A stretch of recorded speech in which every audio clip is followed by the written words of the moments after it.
It's fall here in Virginia, and that means it's the perfect time to do some thrifting. So, here's some thrifting.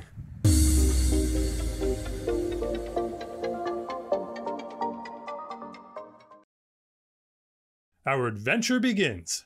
Right inside the door, we're greeted by the SS Wonderful Indonesia. Well, okay then.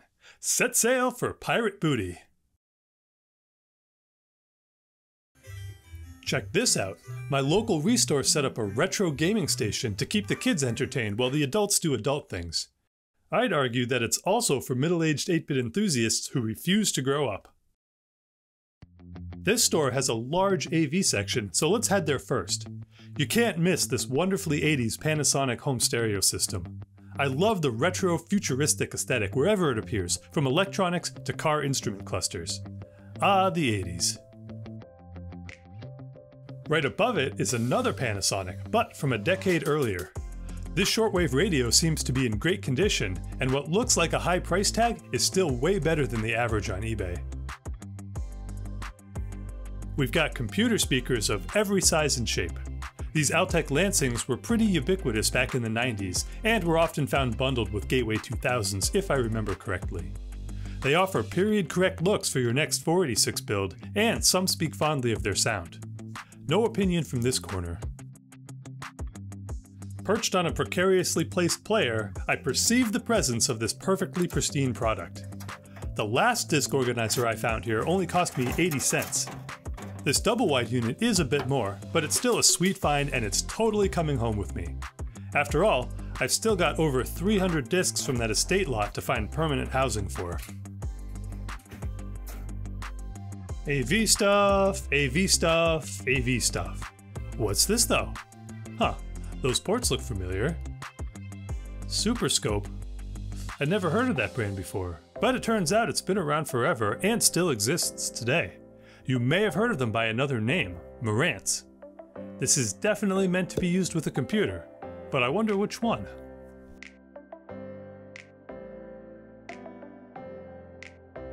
Alright, what else have we got here? Oh, check this thing out. It's massive.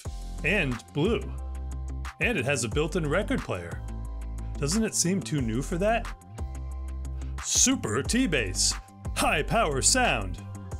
I don't have a banana handy, so coffee for scale. It's big. Also big is this giant calculator. I mean, I get accessibility, but I think this one is more about novelty. I could be wrong. LCDs, LCDs, LCDs. There are always so many that I rarely take the time to inspect each one. This Samsung on the very end caught my eye though. Some SyncMaster models can handle 15 kHz RGB. The price is right. Let's see what we've got for inputs. S-Video, Composite, and RF. Nice. I think I'll take a chance on it.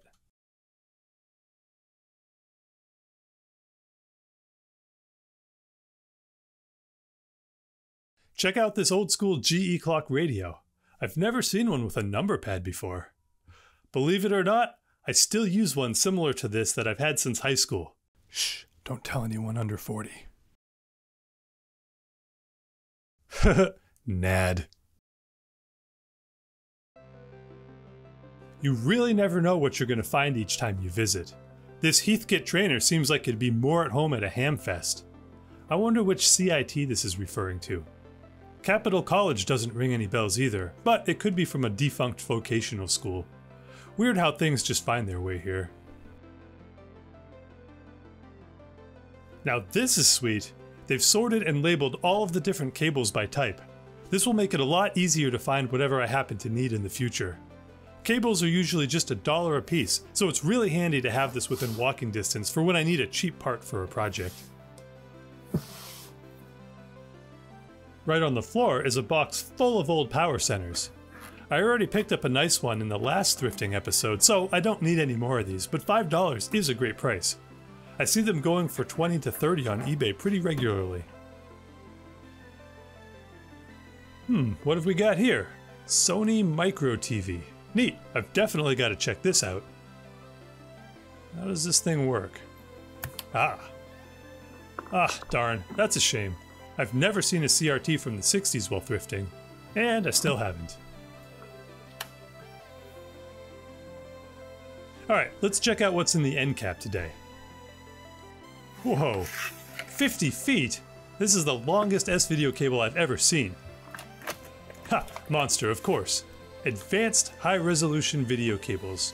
No, same resolution. I wonder what the original MSRP was. I'm sure it was a lot. What else have we got? Ooh, Rolodex. You don't see that brand every day. It's heavy too. I wonder what's in here. Oh, neat. Tractor feed printer cards for your Rolodex. Looks brand new too.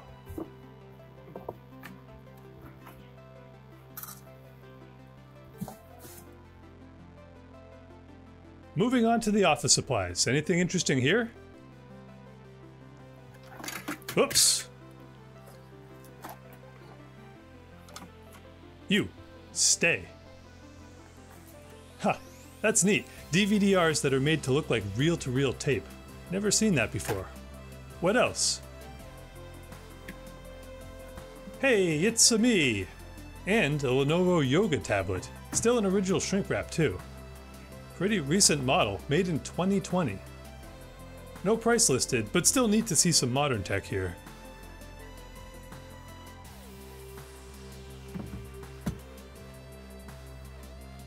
Of course, they have tons of furniture and building supplies here too. Wow, that's something alright. It could be all yours for the low price of $10. Who could say no to that? Me. Me could. And while we're at it, why not complete the look? Now here's something you don't see every day. Lionel. A division of General Mills Fun Group Inc. Just about the same age as me. I don't know anything about model trains, but this seems like a pretty nice set to me. There's even a Toys R Us car. Neat.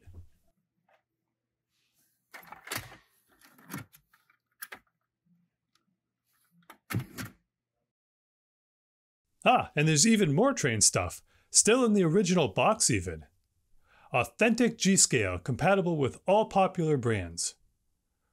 Realistic smoke, sound, and headlight. What do you suppose people would call the toll-free help number for? In the automotive section, that Jeep CD changer we saw last time is gone.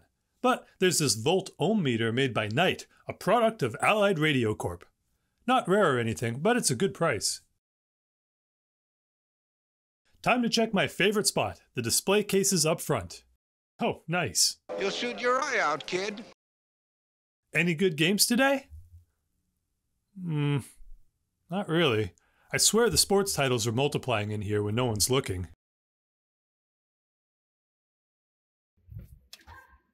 Okay, this is a little better. There are a few PS2 titles that are reasonably priced at $2 each. Nothing especially great or that I have any desire to play, but they're titles I don't have. And the money goes to charity, so I guess they're coming home with me. Why not? On the other side of the case, I spotted this money planner card for a Sharp personal organizer. Now I picked up one of these PDAs in the last Thrifts episode, but I don't think it has a card slot. Let's see what's in here anyway.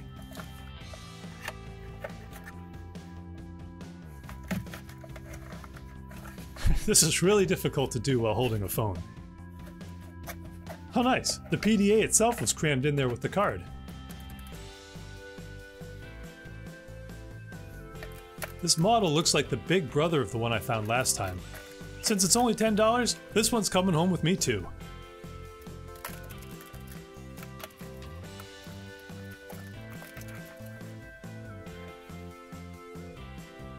Oh sure, where were these when I needed them for the fan subbing episode? They're only 60-minute tapes, but they're professional grade SVHS in original shrink wrap, so I'm definitely taking a few. Now I've been thinking about redesigning the Retrobit studio and was looking for some art as a backdrop. I don't think any of these will do though. Now this one on the other hand. $30? Ouch. Too much for a joke. There's a nice selection of used PCs today. Some are $10, others are $5. Heck, the floppy drives alone make that worth the price of admission.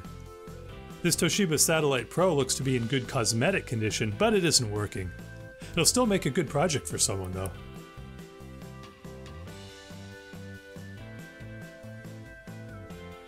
I think consoles of this generation are pretty much at the bottom of the depreciation curve, so now's the time to buy before they start going back up.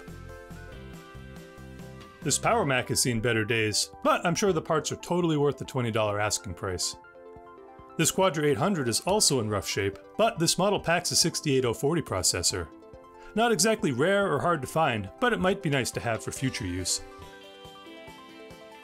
Now this is a pretty unusual beast, the all-in-one Power Mac G3. They don't come up for sale very often, and the prices are all over the place, but in good condition, they can fetch over $1,000.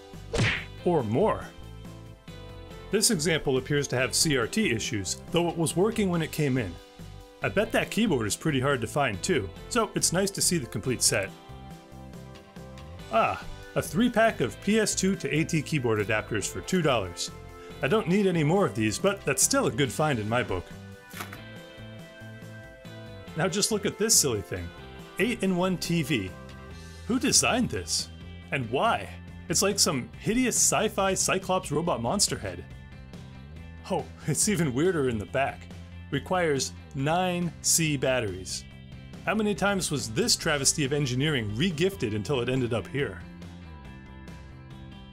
Man, I loved Rock Band and Guitar Hero back in the day. They've got a complete set of controllers and 5 games here, but I still have all this stuff tucked away up in the attic. I think it's high time rhythm games made a triumphant return to popularity. Who's with me? And last but not least for this location is the media section. I spied these brand new blank VHS tapes, and for $1 each I couldn't pass up taking a few home. Apologies to Sergeant Bilko. If only I'd found these sooner, you'd still be here with us today. On to the next location. This one doesn't have as much of the older stuff, but it's still worth checking out. Here's the AV section. It's much smaller, but they often have newer PC stuff hidden amongst the stacks and stacks of old DVD players. Case in point, here's some kind of no-name CRT monitor. VGA perhaps. I'm certainly not paying $50 for this beat-up old thing in any case. Here's the usual assortment of DVD players and PC keyboards. Nothing interesting here. Well, this Dell laptop might be to someone. It's so heavy I'm having a hard time lifting it with my one free hand. What else? Oh, a PS2 network adapter. Never seen one of these before. Can you even connect to anything in 2022? No price. Typical for this location. I don't see how this is AV related. Accommodates voiding, perhaps. Now what is this thing? A composite to RF converter? Ultra Pro grade! Is this even a problem that needed to be solved? I guess if your TV is from the 1970s. Here amongst the media, there's this random ThinkPad just hanging out. Too new for this channel. I've mentioned it before, but this location is really huge. Huge and disorganized. You really have to look everywhere, because interesting things may be hiding where you least expect them. Just like that toilet wax ring. Just to prove the point, hanging out with the coffee makers is... Yep, another Xbox 360. I picked up a nice working example with a whole pile of games at a yard sale this summer for cheap, so I don't need another. There's no price tag anyway, and I'm sure it's more than the $20 one we saw at the other location. Ooh, those are some ugly beat-up wheels. Well, style is subjective, I suppose. This is technically the HVAC section, but there's a bin of HD15 extension cables and an RS-232 gender bender / test device. Well, I think that's it for this location today. Better luck next time. And here are my picks for this thrifting adventure. Was there anything you would have taken home that I didn't? First up, the Samsung SyncMaster 170MP for $15. It didn't come with the proprietary power supply, so we'll have to test it out at a later time in its own dedicated episode. Moving on, we have the 2 sealed blank VHS tapes that were $1 each, the 5 1/4 inch disc organizer that was $5, and 3 PS2 games that were $2 apiece. Finally, the Sharp Personal Organizer with 2 upgrade cards was $10, and the sealed blank SVHS tapes were $3 each. That brings us to a grand total of $44 for this episode. Since we're here anyway, let's have a closer look at that PDA. Of course the device would have been stored with batteries, so it was a little gunky inside. No problem, a little IPA and a brush, and it's looking serviceable again. Hey, look at that. All it needed was some fresh batteries and it's good as new. The screen is nice and large and the digitizer is responsive. Overall, it seems like a pretty nice device. It was around $500 in 1990 or $1,100 today. It's Y2K compliant too.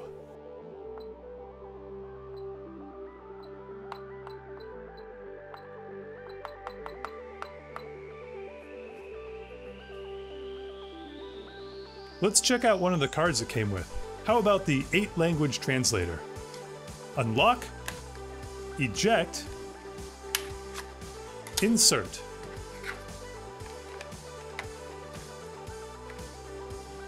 The way this thing works is you choose the source and destination language from the 8 available, then select a word or phrase from a predefined dictionary of choices. It doesn't appear to be able to translate arbitrary text. Of course, this does predate Google Translate by a few decades. Anyway, enough messing with this thing. Let's move on and look at a few donations that were sent in by viewers. Alright, and first up, we have a package from Bill Atkinson. Now you may remember Bill, he sent in the Commodore 64 diagnostic harness that we built way back in an earlier episode. So Bill went on a scavenger hunt around his house and found a bunch of extra project boards and things that he hadn't yet built himself and piled them all together into this box. So I am not actually sure what's in here. So let's find out. All right, looks like we've got a bunch of stuff in here, starting with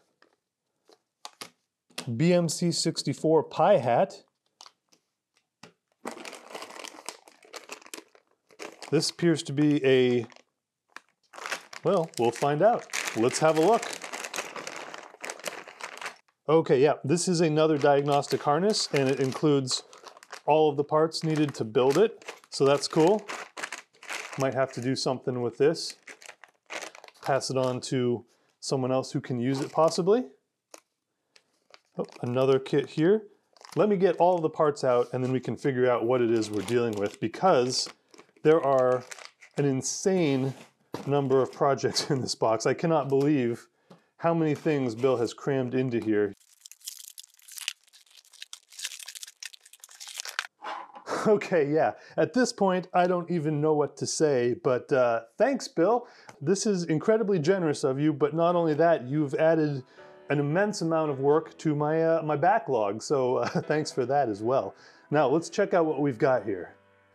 Right, so this first one is a Phantom 1541 reproduction, which is an enhancement to the original drive board that adds parallel I/O for enhanced speed, it looks like. Here we have what looks to be the Open C64 cart. Looks like a pretty bare bones DIY Commodore 64 cart that you put your EEPROM on and a few jumpers, and that's about it. This one's the Open 2327 ROM adapter. Here we've got another version of the Open C64 cart. This one's called the 16K.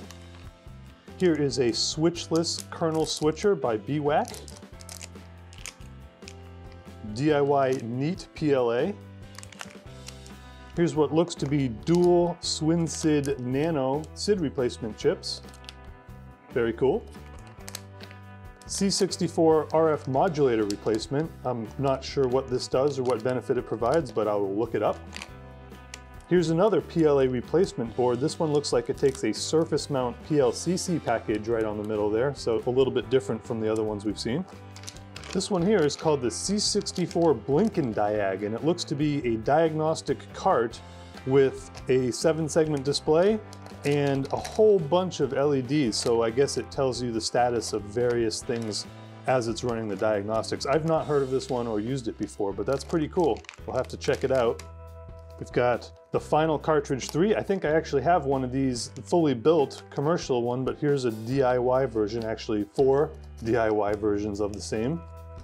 Now this is a Tandy 1000 HX EX 3-in-1 adapter, which gives you memory expansion, serial port, and XT-IDE with a CF card slot all in one. Now that's really useful. I do have a Tandy HX that doesn't have any expansion at all except for the factory RAM expansion, so this is going to be really useful to build for that system. Very cool. C64 Zax dual PLA test cartridge. I wonder if this is just Zaxxon, Super Zaxxon cartridge. Some replacement PLAs early on weren't able to operate successfully with the Super Zaxxon cartridge, so maybe that's all this is. We've got another PLA adapter. I'm not sure what chip this is designed to take. I'm going to have to do some research there, but it uses an EEPROM instead of the GAL or an FPGA or something like that, so interesting. Here's another EEPROM adapter. This one's from Go4 Retro, so I will have to look it up on their website. I'm not sure what this one is for right off the top. Here we've got a LumaFix Rev A. That's for adjusting, trying to get rid of the jail bars on your VIC output, I believe. And last but not least, we have the Uni Joystickle 2, which allows you to use Bluetooth gamepads and mice, I believe, with standard 9-pin Atari joystick ports. So lots of great stuff here. Thank you again, Bill. You're going to keep me busy for years at this point. The project list just got immense. So thank you again, and I hope to build some of this stuff on the channel in the future and give away other copies, since many of these have lots and lots of duplicates, to other channels for them to build as well. So thanks, Bill. Moving on to the next. All right, so what we've got here is a donation to the channel from my cousin Eric D'Amico and his family. He was cleaning out the basement and found the family's old IBM PS1 and was looking for a new home for it, and well, I ended up being that new home. So let's take a look at what we've got here. So first up is the machine itself with its own dedicated custom monitor. The interesting thing about this system is that all of the power runs through the monitor and then connects to the PC with this proprietary plug, and the PC has no power supply in itself, so you can't connect the PC without the monitor. It also has this kind of unique mouse, and it has a unique keyboard which wasn't present, so I'm going to need to try and find one of those, but they seem to be pretty few and far between and hard to find. It also has the IBM PS1 printer here that goes along with it, and a Disney sound source which connects to the machine via the parallel cable, because this machine has no expandability inside of it. There are no ISA slots at all, so you can't upgrade it. It does have a hard drive, it does have VGA graphics, but there's no other expandability in the system. In addition to that, Eric also sent along a boxed copy of Space Quest 1. I had this game as a kid. I'm sure I've played it to completion many times. I don't think my copy was as legitimate as this. And this is the VGA version, which is the one I played when I was a kid as well. And also, along with that, was the Star Trek 25th anniversary game for IBM and Tandy compatible machines. So thank you very much, Eric, for sending this along and going through all the trouble of hauling it out and boxing it up, because this thing is heavy, heavy, heavy. And let's take a look and see if it works. Now, of course, this system will merit its own full episode in the future. We want to go through all of the specs and capabilities of the system, test everything out, and restore whatever needs to be restored. But for now, let's just turn it on and see what happens.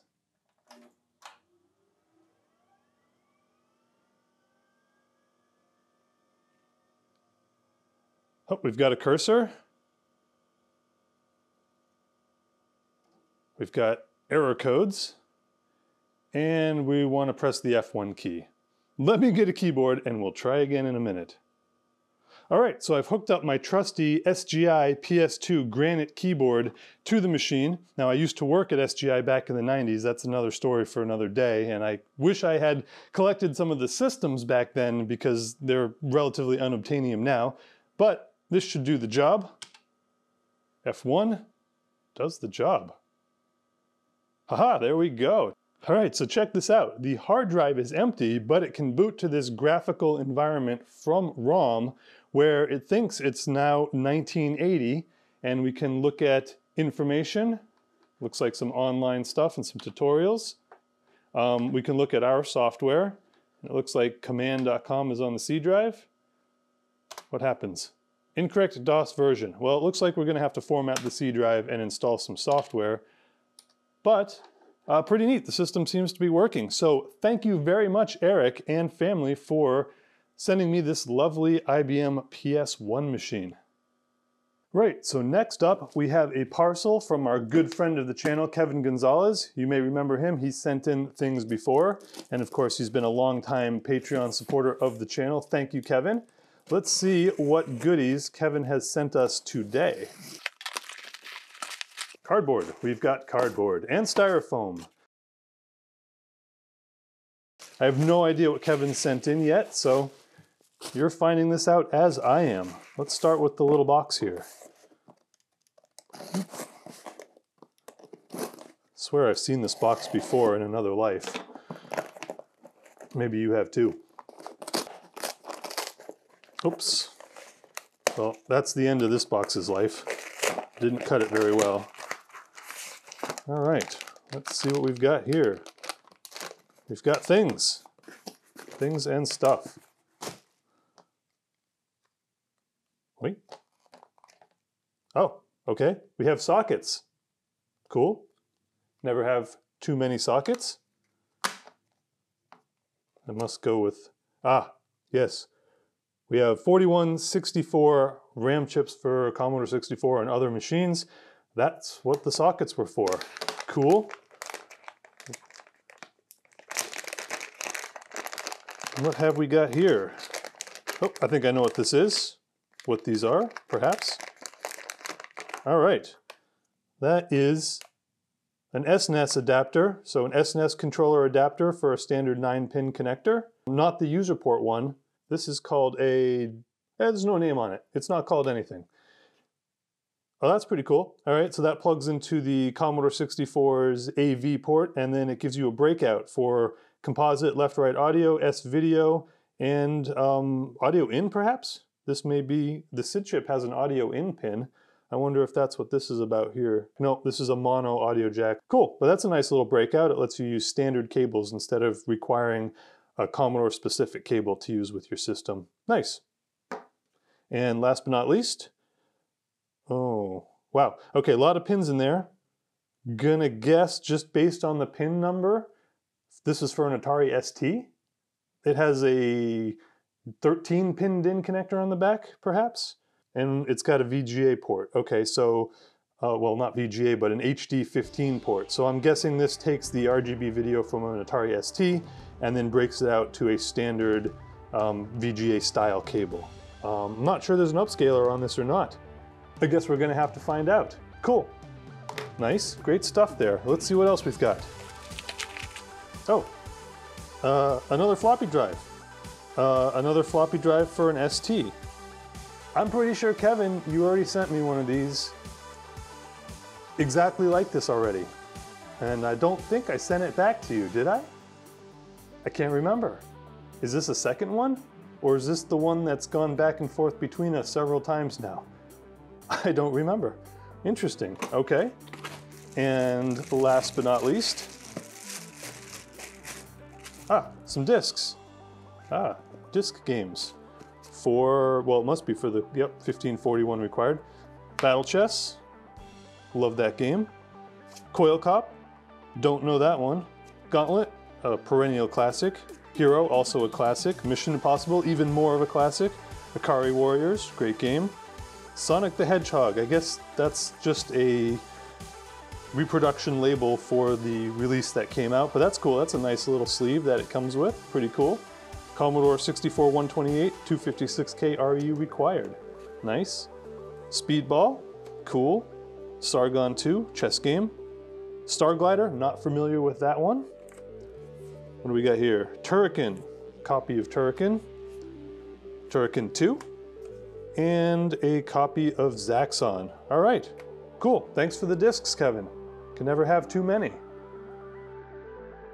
What a great assortment of retro goodness. Thanks again to Bill, Eric, and Kevin for their generous donations to the channel and for keeping me supplied with projects to build, computers to review, games to play, and accessories to accessorize with. I'll never run out of ideas for content thanks to you all. So that's it for today. I hope you enjoyed this bit. Thank you so much for watching, and see you next time.